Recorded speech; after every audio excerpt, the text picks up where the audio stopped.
was a young man who had an opportunity to preach his first sermon. Put a lot of effort into it and thought it had gone pretty well. And afterwards, everyone was coming by and shaking his hand and telling him he did a really good job. He noticed a few people down the line was his mother, and he got a little worried because he knew his mother had always been a rather critical person.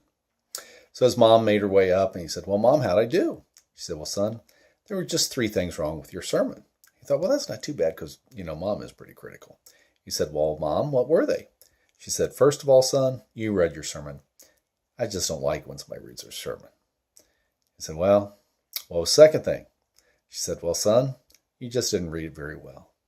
Didn't make a whole lot of eye contact. You lost your place a time or two. You could see you were using your finger to keep your place. You just didn't do a very good job reading it." Well, he took a deep breath and said, "Well, Mom, what's the third thing?" Mom just shook her head a little bit and said, "Son, it just wasn't worth reading in the first place."